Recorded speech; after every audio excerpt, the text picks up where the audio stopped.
Bismillahirrahmanirrahim. Alhamdulillahirabbil Allahumma shalli ala sayyidina Muhammad wa ala ali sayyidina Muhammad. Assalamualaikum warahmatullahi wabarakatuh. Alhamdulillah, puji Allah Subhanahu wa taala. Pada malam hari ini Allah Subhanahu wa taala mempertemukan kita di perkumpulan yang sangat mulia, di waktu yang sangat mulia. Insyaallah berkah majelis taklim ini Allah Subhanahu wa taala memberkahi hidup kita semua. Yang punya hajat, yang lagi sakit atau yang orang tuanya lagi sakit, baik orang tuanya sudah meninggal atau masih ada, mudah-mudahan Allah Subhanahu wa taala merahmati mereka semua. Mudah-mudahan perkumpulan kita setiap detiknya dicatat oleh Allah Subhanahu wa taala sebagai orang yang mencintai Rasulullah sallallahu alaihi wasallam. Amin ya rabbal alamin. Lanjutkan dalam pembahasan kita. Yang terakhir kita bahas adalah a'dzarus shalah. Yang terakhir kita bahas adalah orang-orang yang udzur di dalam meninggalkan sholat. Kenapa pengarang kitab sebelum menerangkan tentang sholat, panjang lebar tentang sholat, beliau pertama mengutip a'dzarus shalah, orang-orang yang udzur sholat. Karena kenapa? Karena beliau dari ratusan tahun yang lalu telah memprediksi bahwasanya zaman-zaman sekarang atau zaman-zaman setelah beliau adalah orang-orang yang menyepelekan sholat, orang-orang yang malas sholat, orang-orang yang hanya hidupnya di dalam mencari kepentingan dunia. Tapi sholat di nomor 100 sekarang, Allah di nomor 1000. Sholat perkara yang sangat gampang bagi dirinya, sehingga kalau kita menyangka bahwa sholat itu hanya kewajiban, hanya hal yang Allah terapkan terhadap diri kita, maka kita tidak akan merasakan kenikmatan di dalam sholat. Kalau kita hanya menyangka bahwa pekerjaan di dalam sholat itu hanyalah perkara wajib, pasti sangat mudah kita untuk meninggalkan sholat. Akan tetapi kalau sholat itu kita lakukan dengan cinta, dengan rasa takut kepada Allah Subhanahu wa taala, dengan didikan anak kita yang sangat keras dari kecil agar tidak pernah meninggalkan sholat, maka walaupun itu adalah kewajiban, ketika kita ingin menyepelekannya atau meninggalkannya, maka hati kita itu tidak sanggup. Kalau dilandasi atau dilakukan dengan cinta. Kalau hanya kewajiban, ini hanya kewajiban dari Allah, maka kita akan sepelekan. Karena sifat manusia ini ada titis-titisan Fir'aun. Tahu Fir'aun? Fir'aun itu kalau dikasih peraturan, dia pasti melanggar. Maka orang yang sering melanggar itu adalah Fir'aun. Dan Fir'aun ya titisan Fir'aun. Maka kalau kita orang dulu di Hadramut, kalau kita lagi nakal, atau kita lagi lalai, atau kita pun lagi tekanan manusia, ada lalai apalagi dalam belajar, malas hadir, dulu kita ngomong, anta min ahli Fir'aun. Kamu ini daripada keluarga Fir'aun. Karena kenapa? Karena orang yang sering melanggar adalah sifatnya itu seperti Fir'aun. Fir'aun ini semua kewajiban dari Allah semua dilanggar, semuanya. Maka kata Imam Habib Idrus bin Umar Al-Habsyi, orang alim di kota Hadramut, Mufti Karim, beliau mengatakan kalau dulu Fir'aun dia itu melanggar Allah, dia itu mengaku sebagai Tuhan, dilaknat oleh Allah, apalagi umat Nabi besar Muhammad SAW yang sengaja meninggalkan sholat. Bayangkan, berarti kita lebih parah dari Fir'aun.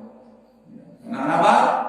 Karena orang yang meninggalkan sholat adalah orang yang munafik kepada Allah Subhanahu wa taala. Orang yang mempunyai di dalam hatinya rasa kesombongan terhadap Allah Subhanahu wa taala. Kita sombong sesama manusia ini enggak boleh. Wala yadkhulul jannah man fil gharbi mithla dzarrah minal kibr. Di dalam Al-Qur'an. Tidak mungkin dan haram bagi orang tersebut masuk ke dalam surganya Allah apabila terletak kesombongan di dalam hatinya, walaupun sekecil biji taruh itu seperti biji buncis gitu, kecil, tahu kuaci. Nah, ini lebih kecil daripada kuaci. Bayangkan, apalagi orang yang sengaja meninggalkan sholat. Dulu para ulama, para orang alim, mereka itu jangankan meninggalkan sholat. Kalau terlambat sholat aja hati mereka itu seakan-akan ada yang kehilangan.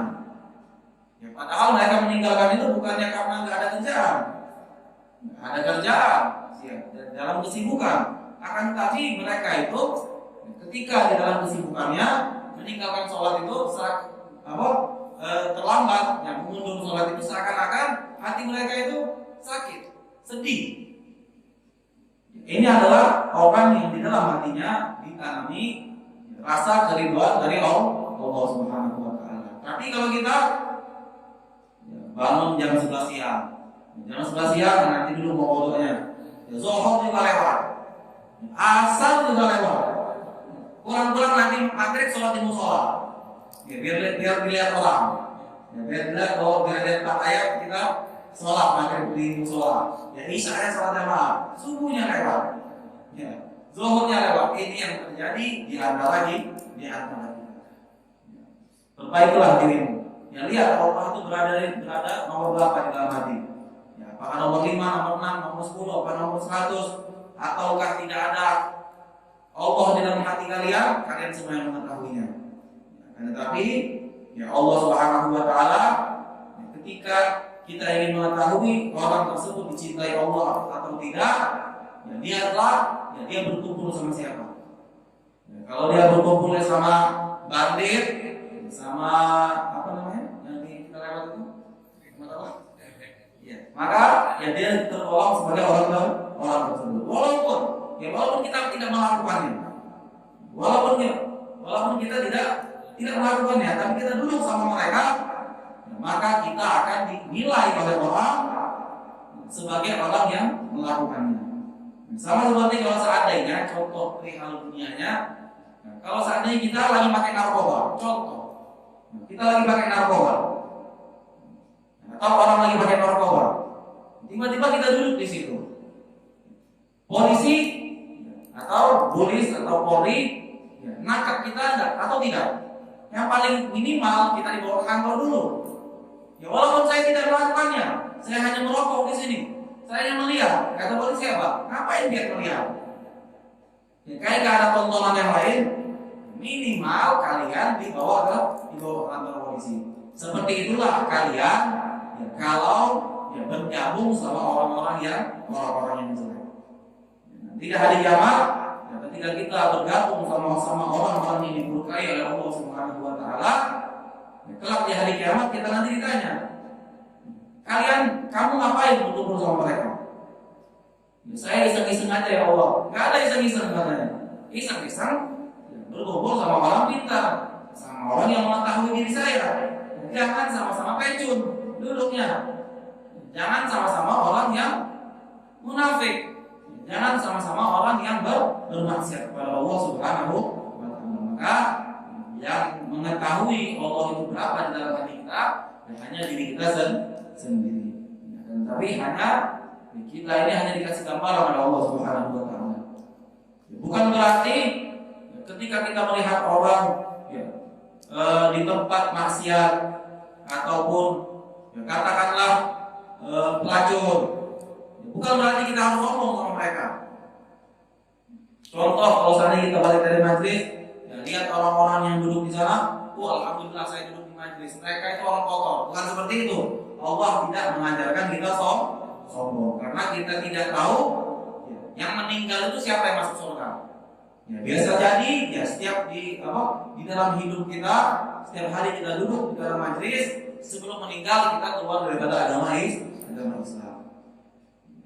Dan bukan berarti juga mereka yang ahli maksiat ketika mereka hidup selalu melakukan maksiat dan ketika meninggal mereka masuk dalam neraka. Tidak seperti itu. Itu urusan Allah Subhanahu wa taala.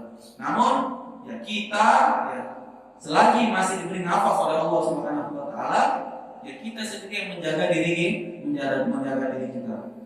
Kalau kita tidak kuat berkumpul sama mereka, jauhi diri kita. Ini nanti Haji Imam mau ke sana mau dakwah.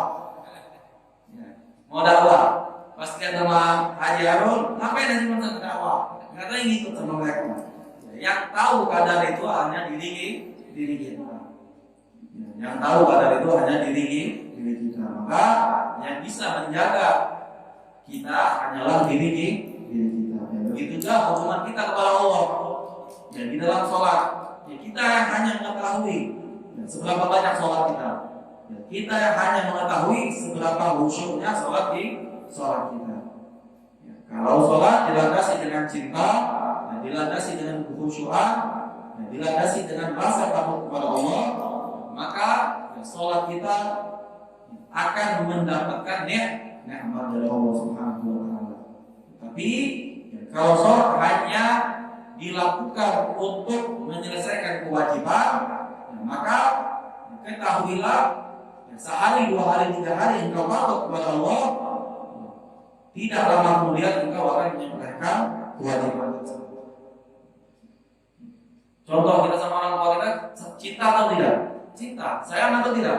Sayang. Ya tidak mungkin kita menyakiti hati kedua orang tua kita. Ya, apalagi sama Allah Subhanahu wa taala. Maka pengarang kitab ya, ketika mengarang kitab ini ya, beliau pertama menerangkan ya, di dalam bab sholat atau perkara tentang sholat adalah ya, orang-orang yang udzur ketika meninggalkan sholat. Sudah kita bahas semua. Nah, sekarang kita masuk di dalam bab adalah faslun syurutus sholati tsamaniyah. Ya, adapun syarat-syarat ya, orang yang ingin melakukan sholat itu ada 8 perkara. Apa sih syarat itu? Yang perlu kita pahami dan kita ketahui, syarat itu adalah sesuatu perkara yang harus dilakukan sebelum dia melakukan perkara tersebut. Jadi syarat ini adalah hal yang harus dituntaskan atau dikerjakan sebelum kita ingin melakukan sesuatu amalan tersebut. Itu adalah syarat. Nah, di dalam kitab ini dijelaskan syurutus sholati tsamaniyah. Syarat-syarat atau hal-hal yang harus dilaksanakan sebelum masuk ke dalam sholat itu ada 8 perkara. Yang pertama adalah thaharatul hadatsain. Yang pertama adalah suci dari dua najis. Suci dari dua hadas. Apa aja? Yang pertama hadas kecil. Hadas kecil ini bisa dihilangkan ketika kita telah berwudu. Itu adalah hadas kecil. Hadas besar adalah hadas orang yang mimpi basah atau wanita yang dalam keadaan haid atau nifas. Maka syarat orang bisa melakukan sholat adalah ketika dia suci dari hadas kecil ataupun hadas yang bisa dihilangkan dengan berwudu ataupun hadas besar. Apa itu hadas besar? Hadas yang bisa dihilangkan ketika dia mandi wajib. Contoh, kalau ada seseorang dia dalam keadaan junub atau sedang dalam keadaan mimpi basah, belum mandi besar, belum mandi wajib, namun dia masuk dalam waktu sholat, orang tersebut mengambil wudu, terus melakukan sholat. Apakah sholatnya sah? Sholatnya sah atau tidak? Sah kalau tidak tahu. Maksudnya kalau orang ini tahu, sah atau tidak?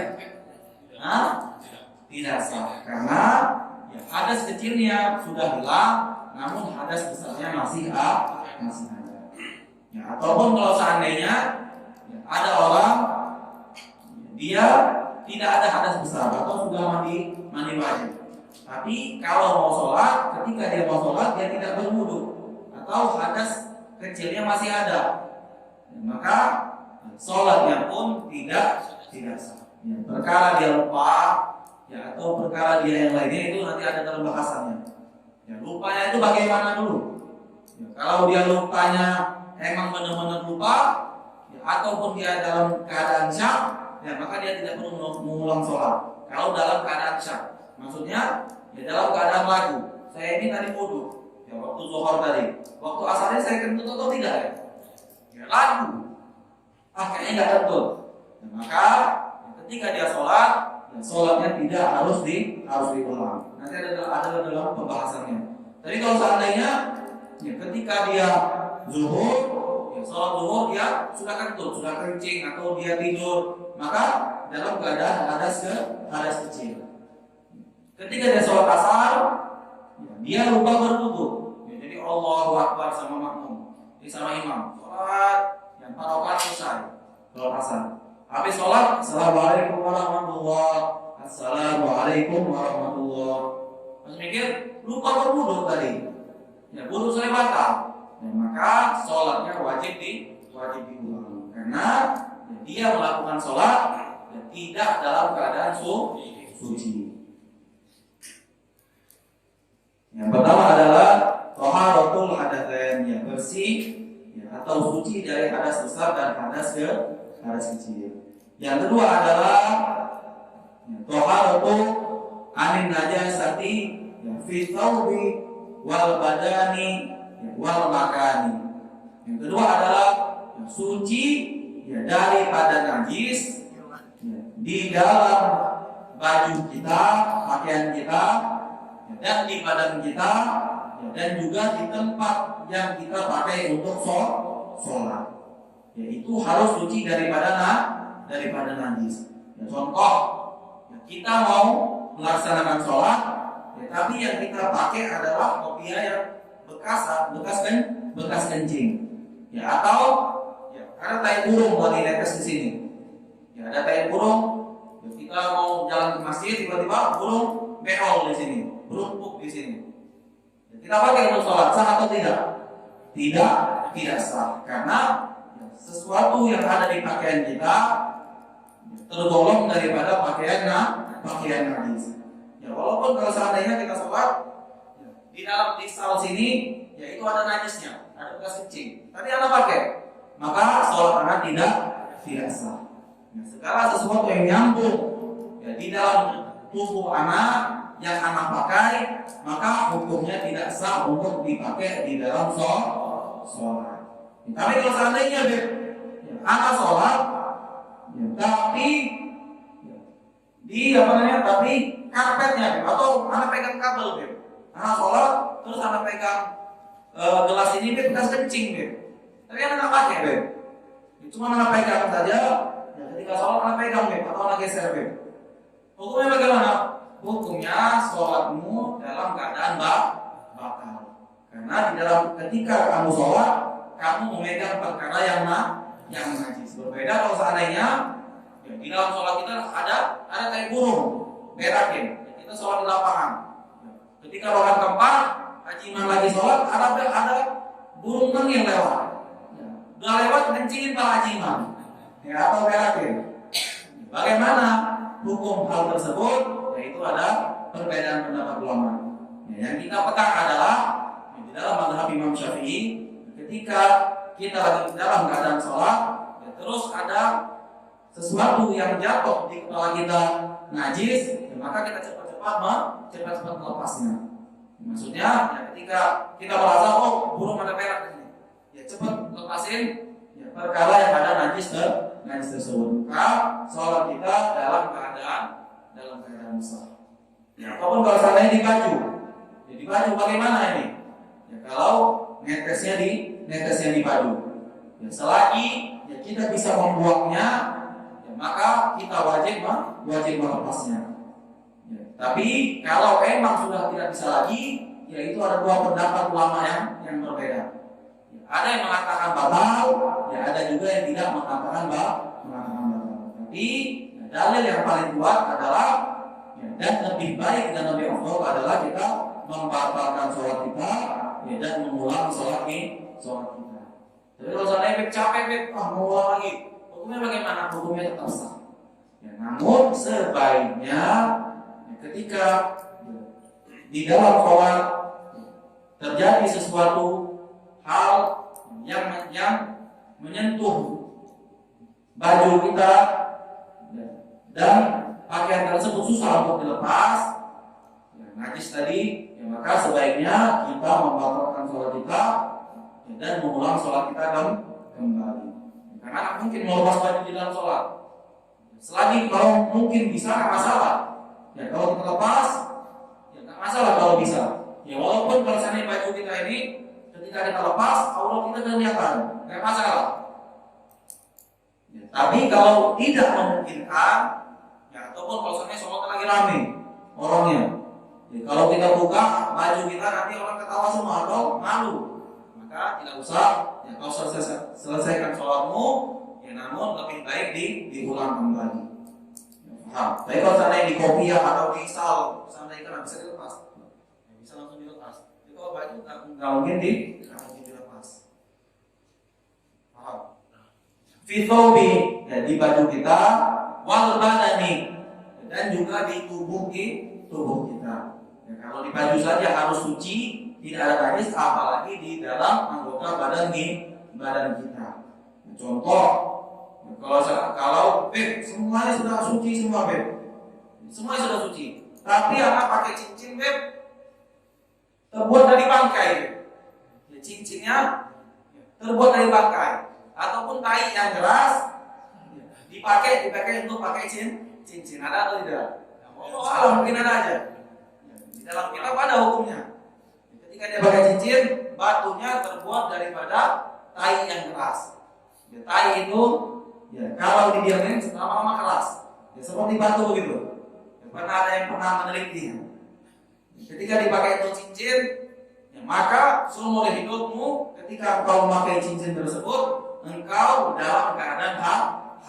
Karena tadammuh bin najasa hukumnya haram. Ya, kita itu selalu membawa najis kemana-mana, ya hukumnya itu adalah haram. Maka ya, kalau terjadi di dalam dirimu, ya atau ada keluarga mungkin tidak mengetahui hukum, ya atau orang-orang yang mungkin awam yang tidak mengetahui, ya, maka sholatnya itu selama dia kerjakan hukumnya batal. Ya, karena di gagang cincinnya terdapat hal yang najis. Atau kalau seandainya, saya ini pakai pakai itu, jadi ada bulu kucing ya, ataupun bulu babi, ya ataupun bulu kerbau, saya ambil saya taruh di dalam cincin saya karena buat kebal. Ya, ataupun kalau seandainya buat bulu pelindung, ya apalagi itu yang seandainya yang gaib-gaib, bagaimana hukumnya? Hukumnya tetap tidak sah. Selagi dia masih berada di dalam cincinmu, ya engkau membawa najis kemana-mana. Maka hidup tuh jangan lurus saja. Ya, nggak usah ikut A, ikut B, ikut C, pakai ini biar tebal. Buat apa? Ya, ada Allah yang melindungi dirimu, nggak usah takut. Ya, kalau terjadi terhadap dirimu, ya, maka selama engkau memakai cincin tersebut, ya, yang ada najis, hukumnya tidak sah. Ya, pernah ada satu cerita. Ada satu orang dia hidup di gunung, ya, dia hidup di bukit. Dia hidup di bukit 500 tahun, setiap hari dia sholat sunnah, ya, lagi sholat wajibnya, setiap hari baca Al-Quran, segala macam, ya, mengabdi kepada Allah Subhanahu Wa Taala. Ketika dia meninggal, ya, maka ya, orang tersebut dibilang malaikat, tafadhol ente ilana, masuklah kau ke dalam neraka. Orang ini protes. Katanya wahai malaikat, ketahuilah saya ini hidup dikasih Allah umur 500 tahun katanya. Maka selama itu saya setiap hari melaksanakan sholat, setiap hari beribadah kepada Allah Subhanahu Wa Taala. Kenapa saya masuk neraka katanya? Kata malaikat, ya abad, ya wahai hamba, ketahuilah engkau emang setiap hari sholat. Sholat sunnah, sholat wajib, engkau membaca kitab Allah, engkau membaca kalam Allah, engkau berzikir kepada Allah Subhanahu wa Ta'ala. Namun engkau tidak mengetahui kalung yang engkau pakai adalah terbuat daripada bangkai. Jadi dia sholat itu dia lihat tikus hidup dibunuh sama dia, dipakai menjadi kalung. Karena dia fahamnya mereka adalah kalau pakai kalung yang terbuat daripada bangkai tikus, ya, umurnya itu panjang. Macam-macam. Ya, pemahaman orang ini macam-macam. Ya, ada yang begini, ada yang begini, ada yang begini, macam-macam.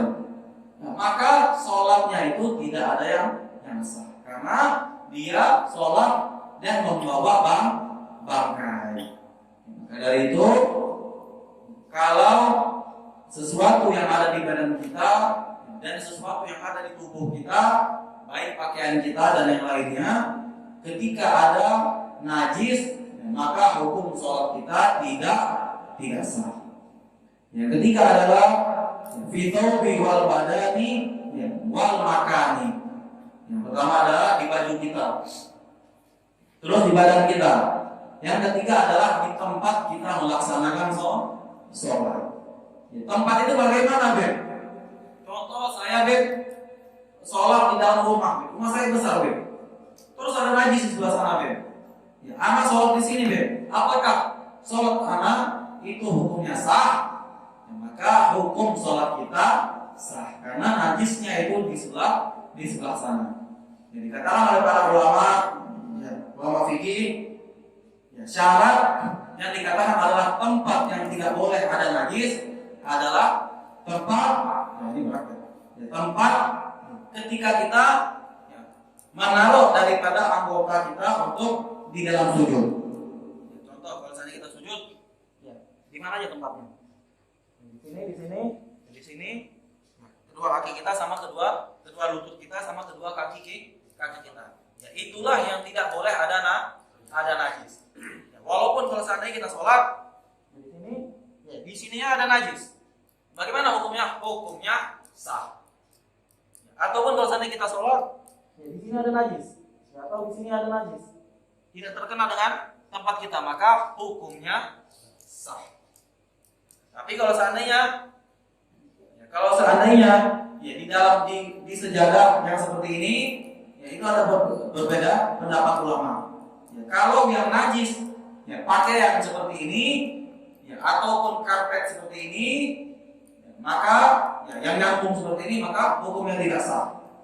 Nah, karena, ya, ketika pakaian ini najis, ya, maka semuanya ikut najis. Tapi kalau seandainya sholatnya di lapangan, ya, atau di keramik, ya, maka yang hanya dilihat adalah tempat kita menaruh anggota dari dalam sujud kita. Nah, tapi kalau seandainya sholatnya dia pakai bajunya ada najis, maka hukumnya tidak sah. Ya, ataupun kalau seandainya dia sholat di sejadah, ya, sejadahnya najis, maka hukumnya tidak sah. Walaupun tidak mengenai daripada anggota sujud kita. Namun hukumnya juga tidak sah. Tapi kalau seandainya sholatnya di lapangan, ya, kalau sholatnya di batu, di keramik, ya, tidak ada sesuatu yang bisa ngikut kita, ya, maka syarat tempat yang tidak ada boleh ada najis adalah ketika kita di dalam melakukan sujud. Berarti, ya, anggota tangan kita, dua anggota tangan kita, ya, tempat sujud kita, ya, atau jidat kita, kedua dengkul kita, ya, dan kedua kaki kita. Walaupun di bawah badan kita ada najis, maka hukumnya tetap sah. Paham? Ya, beda antara ketika kita sholat di atas sejadah, ya, sama sholat di atas lapangan atau di batu biasa. Ketika ada najis di sejadah, maka hukumnya semua menjadi najis atau tidak sah sholat di situ. Tapi kalau seandainya kita sholat di lapangan, ya, atau sholat di bebatuan biasa, ataupun walaupun sholat di pasir, ya, maka tempat yang kita lihat, ya, adalah tempat yang tidak boleh ada najis, ya, adalah di anggota ketika kita sujud. Selebih dari itu, ya walaupun ada najis, itu tidak masalah. Tapi kalau seandainya ya, sejadahnya nyambung begini, ya tikarnya nyambung begini, di situ ada najis, bagaimana hukumnya? Hukumnya seperti hukum batu. Ya, karena ya, ini tidak nyambung kepada diri kita. Ya, apakah bisa kita angkat ini dalam sholat? Ya, bisa tidak? Ya, nyambung tidak sama kita? Tidak nyambung. Tapi kalau sejadah, ya, sesuatu hal yang nyambung sama kita, seperti sal ini. Ya, anak sholat, ya, anak pakai ini, pakai sal. Nggak tahu ya di sini ada najis di salnya, atau di ujungnya najis. Maka hukum anak sholat ketika pakai ini, ya, hukumnya tidak sah karena ya, ini sangat mudah untuk dibawa. Ya, atau yang nyambung sama diri kita. Tapi ada tidak orang yang pakai karpet yang dipakai untuk jadi sal? Pakai tiket. Ada atau tidak? Nggak ada. Ya, mungkin Samsung kali yang pakai, atau orang-orang pemain Smackdown yang bisa bawa. Kita manusia biasa tidak mungkin. Ya, sejadah sebesar ini kita pakai untuk kita bawa sholat, tidak masuk akal. Ya, kalau seandainya dia badannya besar itu lain cerita lagi, lain hukum lagi. Ya, ataupun siapa yang besar-besar pemain Smackdown? Ya, Big Show atau siapa? Undertaker, besar-besar badannya, mungkin dia bisa bawa.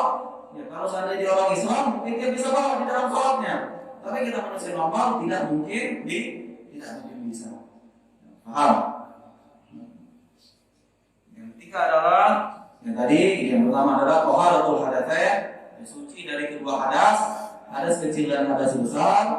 Yang kedua adalah suci daripada najis ya, di dalam bajunya ya, atau badannya ya, dan juga tempat dia sholat. Anatani misyurut sihati sholat ya, atau halatu anin najasa ghairu ma'fuan an hafidhu bin musalli menahmi min ma'mulihi ya amulakin min ma'mulihi wa taharatu bi badanihi wa minhu ba'dil ain wa qami wal anaf wa taharatu bi makani alladhi yulaqi badanu wa ma'mulihi. Dijelaskan. Tapi kalau seandainya anak sholat terus anak satu kain sama haji iman atau sama pakaian, bisa abang ada tidak orang seperti itu? Contoh bahasanya ulama, ya biasa sama ulama yang ambil berkah. Di sini anak ada pakaian, yang anak pakein salana.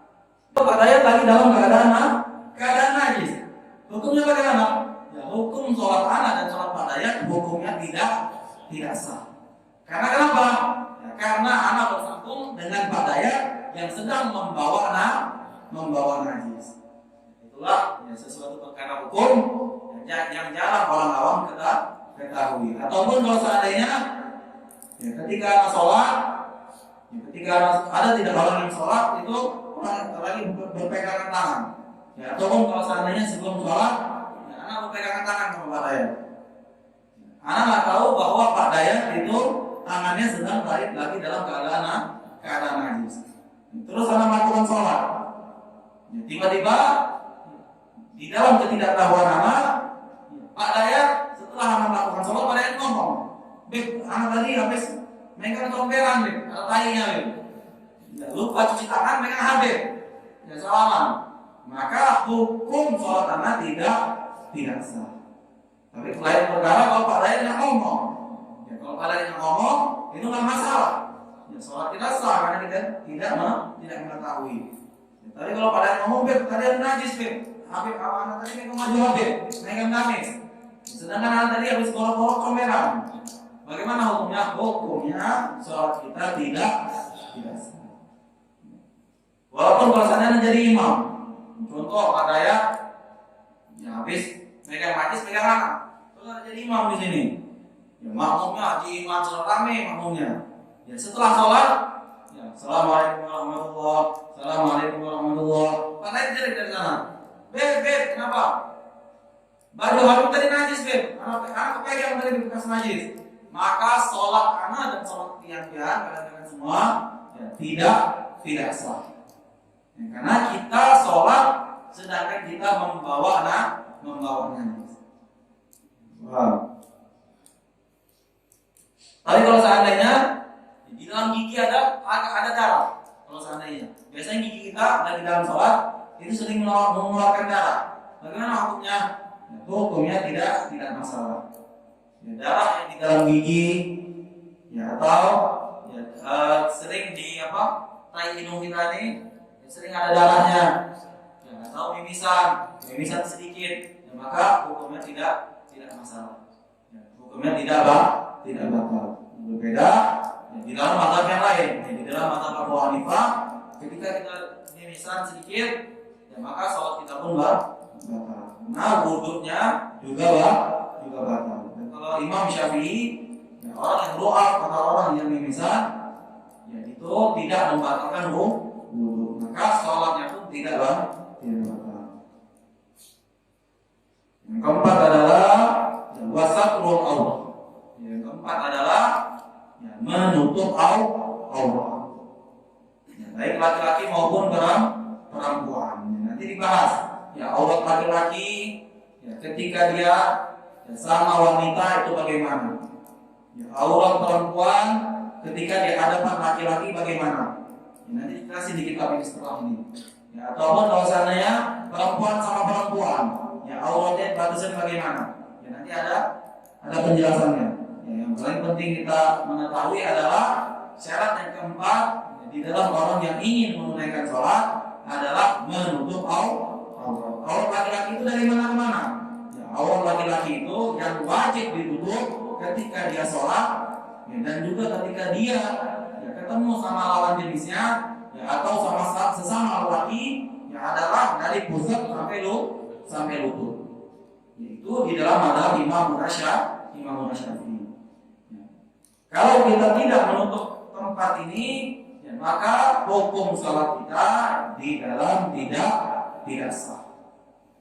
Kalau perempuan ya di dalam sholat ya wajib semuanya ditutup kecuali telapak tangan dan muka. Ya, sisanya semua wajib ditutup. Ya, walaupun kalau dia sudah nutup, tiba-tiba ada perempuan ini sering buka aja, sering dikeluarin sedikit rambutnya. Ya, nurutin pemain India. Dan kalau dia pakai jilbab, ya sedikit dikeluarkan sedikit.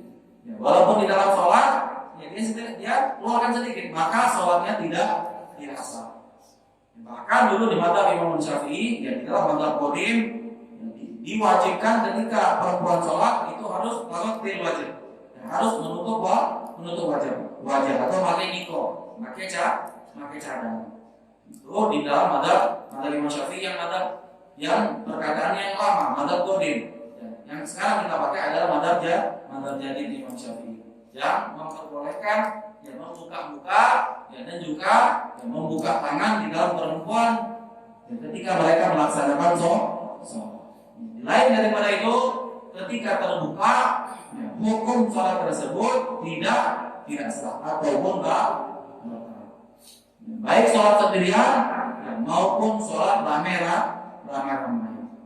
Ini terkadang ya, kalau lagi sholat sendirian ya, ataupun kalau lagi sholat pakainya baju sembarangan, ya, pakai kaos dalam aja sama pakai celana pendek. Yang penting atas kewajiban itu tutup sama dia. Ya. Hukumnya bagaimana? Hukumnya sah. Ya, sholat sah, akan tetapi adabmu kepada Allah Subhanahu Wa Taala tidak ada. Ya, karena kau menyembelihkan Allah. Ya, kalau keluar, ya ketemu sama pejabat, ketemu sama petinggi-petinggi, pakaiannya rapi. Tapi kalau sholat, ya menghadap Allah, ya menghadap Zat yang memberi kita kehidupan, ya pakai kaos dalam, dan juga pakai celana pendek. Yang penting sah saja. Ya, sholat sah akan tetapi ibadahmu di mata Allah itu hanya sekedar kewajiban. Berkahnya tidak ada. Akan tetapi ya, kalau kita sholat pakai adab, pakai akhlak, ya, kita aja sesama manusia harus pakai akhlak, apalagi sama Allah Subhanahu Wa Taala. Ya, pakai kopiah, ya, pakai baju yang bagus, pakai minyak wangi. Ya, jangan sembrono. Ini engkau yang hadapi adalah Allah Subhanahu Wa Taala. Ya, bagaimana Allah mau menolong hidupmu? Ya, akan tetapi di matamu Allah tidak ada apa-apanya. Makanya hidup kita ini terkadang susah. Apa-apa susah, ini susah, itu susah. Karena kenapa? Karena kita menyepelekan Allah Subhanahu wa taala. Hah? Hujan. Apa? Hujan. Hujan kenapa? Kalau hujan kan pakai sono kan enak.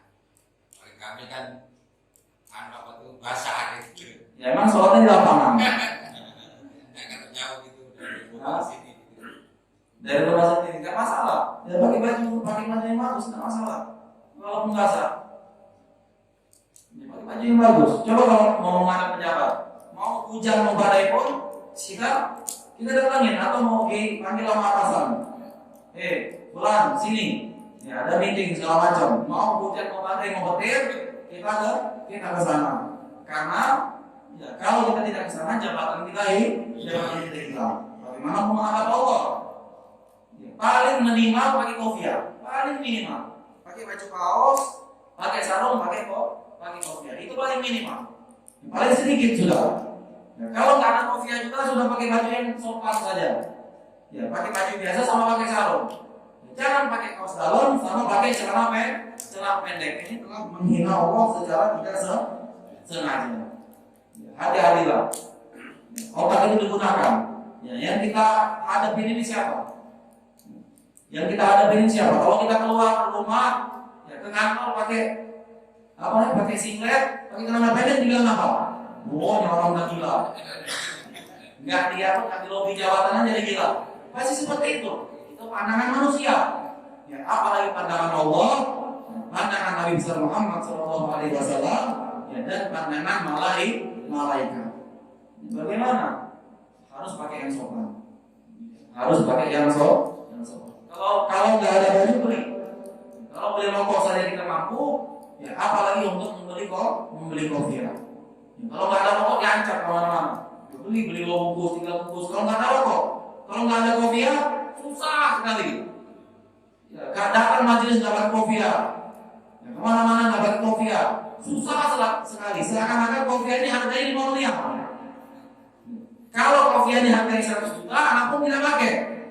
Kopi ini harganya berapa? Paling 15.000. Ya, paling mahal-mahal kalau kalian mau cakep. Kalau kalian mau ganteng, pakai aja mahal sedikit. 50.000, pakai 70.000, 3 bungkus rokok dapat ini. Ini semua hidup dipakai. Rokok kau sedot, dan kau hisap 3 bungkus itu sehari setengah habis. Harganya 75.000. Engkau beli kopi ya, tahanin 3 kali nak rokok, dapat kopi ya, engkau bisa pakai seumur hidupmu. Ya, terkadang manusia ini subhanallah. Ya, kalau diajak kebaikan susah. Nyumbang majelis 10.000 susah. Ya. Kalau diajak ini, ayo perdakan majelis, ya, sumbangan 10.000. Malas majelis serinya. 10.000 cuma. Miskin tidak nyumbang 10.000. Langsung miskin dia. Tidak miskin. 10.000 cuma. Engkau dapat ilmu di majelis, ya engkau dapat manfaat, dikasih roti, dikasih teh, ya, dikasih air, hanya 10.000. Kita beli rokok 30.000, dia datang di nomor sana. Beli langsung 3 bungkus, 5 bungkus. Terkadang 1 lok. Ya, kalau nggak mau capek, beli 1 lok langsung. Apa anak nggak mau capek, beli langsung 1 lok yang harga 200.000. Mampu. Tapi kalau buat pakaian yang di mata Allah indah untuk beribadah itu sangat berat. Inilah yang terjadi di antara kita semua. Pikirlah pakai logikamu. Ya, segala sesuatu yang engkau anggap enteng di mata Allah itu sangat mulia. Ya, seperti engkau datang ke majelis, ya, nyumbang 10.000, ya, untuk makmuran majelis, itu tidak akan membuat merugi. Allah tidak akan membuat merugi. Bahkan Allah akan mengganti 1 juta kali lipat tanpa kita sadari. Ya, dengan 10.000 ini kita niatkan, ya Allah jauhkan saya dari bala, jauhkan saya dari musibah. Ya, kalaupun ada musibah ya Allah jauhkan. Kalau ada penyakit mau menimpa diri saya, berkah 10.000 ini yang saya sumbangkan 1 minggu 1 kali untuk majelis, hilangkan ya Allah. Berkah dari 10.000 tadi. Ya, 10 juta kali Allah balas, ya, walaupun tidak berupa dengan uang, ya, maka Allah akan balas kita balasan yang maknawi. Ya, mungkin saya ketika kita mau kecelakaan, berkah dari 10.000 tadi nggak jadi. Allah. kesehatanmu adalah rezeki yang paling utama tanpa engkau sadari. Ya, terkadang kalau lagi buntu aja, ya pusing. Ya, rezeki itu bukan hanya uang. Ya, rezeki itu adalah kemanan baik, itu adalah rezeki. Engkau duduk di sini adalah rezeki. Ya, engkau pandang ulama adalah rezeki. Engkau pandang orang tuamu adalah rezeki.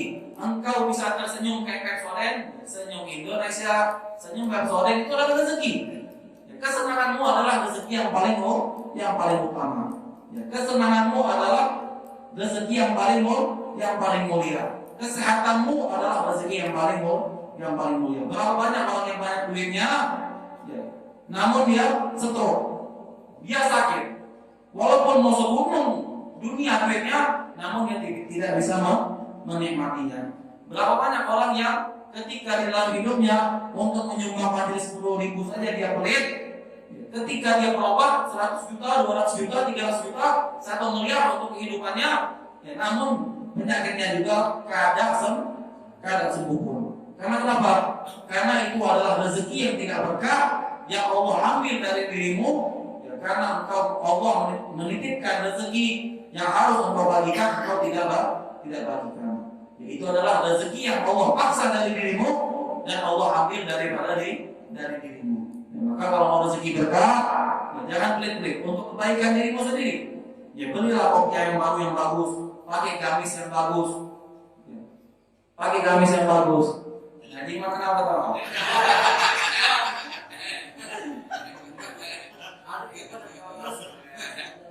Pakai gamis yang bagus, yang sopan. Ya, ini setiap majelis pakai bajunya itu aja. Ya, kalau dikatakan, kalau ditanya nanti singgung. Ya, fulan kenapa pakai baju dengan baju yang lain? Zuhud, zuhud bukan seperti itu. Ya, zuhud ya, bukan seperti yang engkau kira.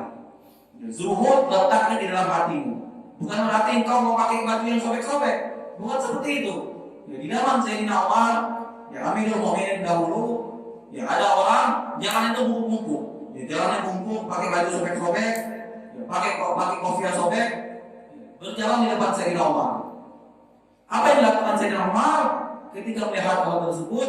Sayyidina Umar menegur orang tersebut.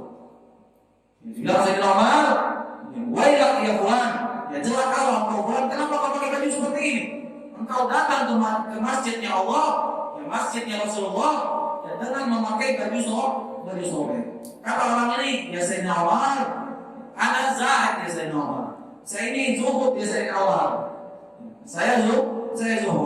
Kata Sayyidina Umar, wallahi, hal tersebut bukan yang digambarkan oleh Rasulullah, ya orang yang telah melaksanakan di dalam kezuhudan.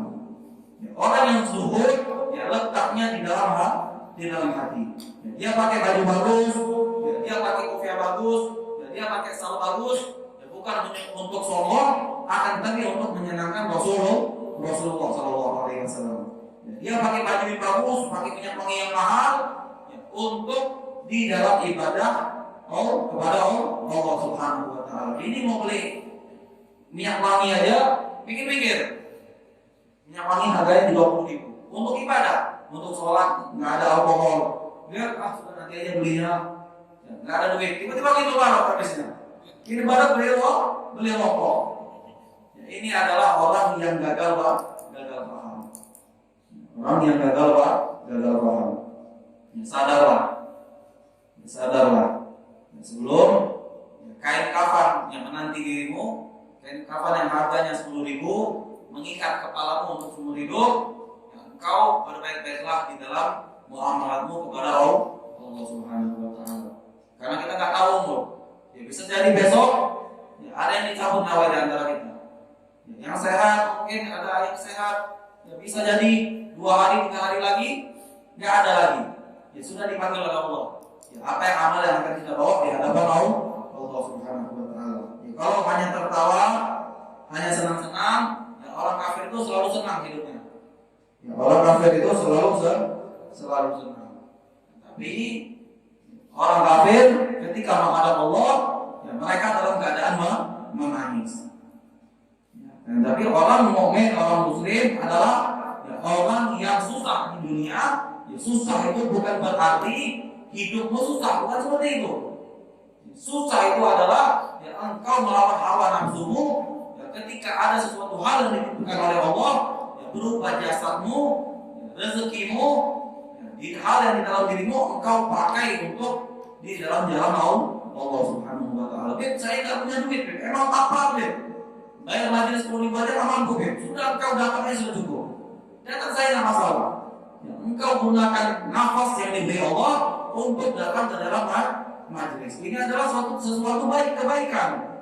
Ya, kalau emang paparan kebenaran. Tapi kalau seandainya, Beb, saya ini nggak punya duit sama sekali, Beb. Beli kopi yang ada, Beb.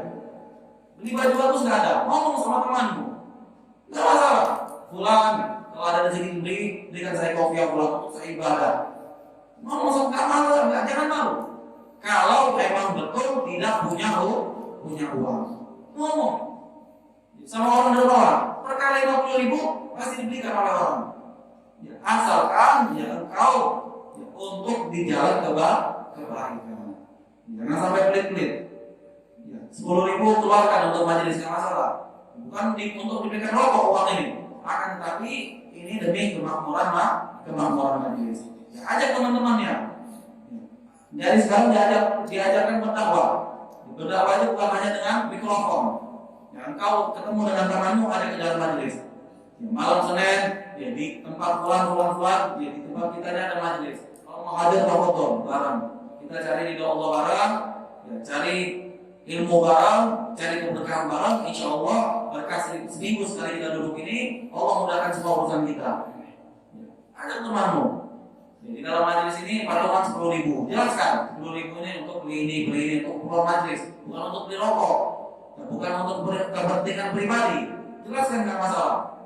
Ya, kalau satu orang itu ya datang ke dalam majelis berkat daripada dirimu, ya, setiap dia duduk, ya, pahalanya untuk dirimu tanpa kau sadari.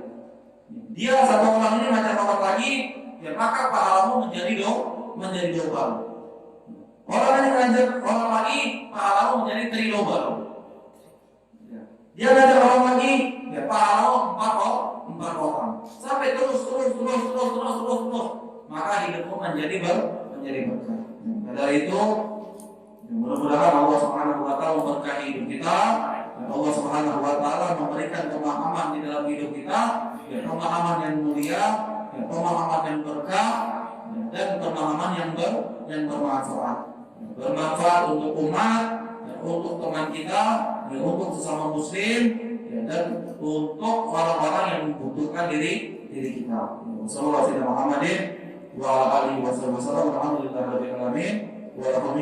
Wassalamualaikum warahmatullahi wabarakatuh. Mau bertanya?